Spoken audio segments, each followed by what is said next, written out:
You have negotiated with your partner for weeks and finally come to an agreement. You put it in a writing. You may be surprised to learn that the agreement is not enforceable. So there are three basic requirements to ensure enforcement of your agreement. First, there must be an agreement itself.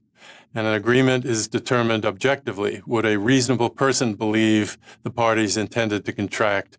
It's not what the parties internally, subjectively think as to whether there's a contract or not. So a seller and a buyer in a bar scribble down a contract for the sale of land. They've had a few drinks, they're celebrating. The seller thinks the whole thing is a joke, but the buyer thinks that he or she has got a contract now because they have written down the sale on the back of the claim check. The test of enforcement of that contract is, would a reasonable person in the buyer's shoes, knowing everything the buyer knows, believe that the seller intended to contract? So the test would look at the language of the writing on the claim check. Were the details complete enough, and was the price reasonable that the parties agreed to?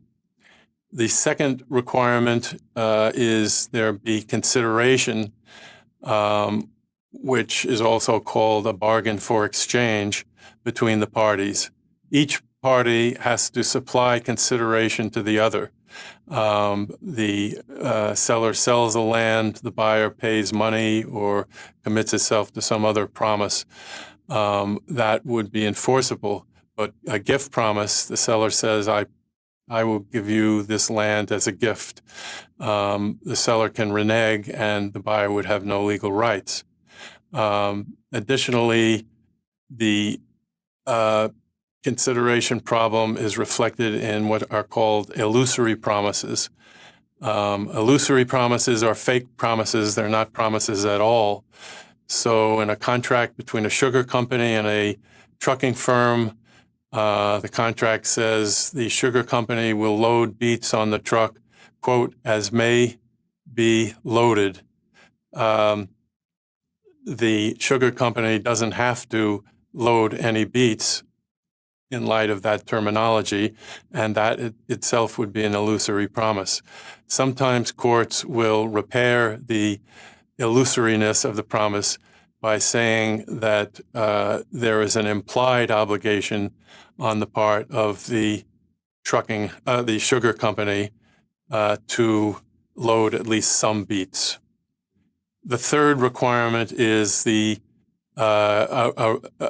the contract will require a writing. Not all contracts do require a writing. The categories of contracts that do require a writing are the sale of land, contracts that cannot be performed in a year, and a sale of goods greater than $500. The requirements of a writing, when a writing is required, is that the writing is signed by the party to be charged. Doesn't have to be both parties, just the party who is now trying to get out of the contract. If they've signed, then the writing requirement has been satisfied. The writing must identify the subject matter. The land in my hypothetical has to be identified, and the writing has to include essential terms. But the writing can be informal. The claim check may satisfy the writing requirement, even if it doesn't satisfy the additional requirements of an agreement that is enforceable between the parties.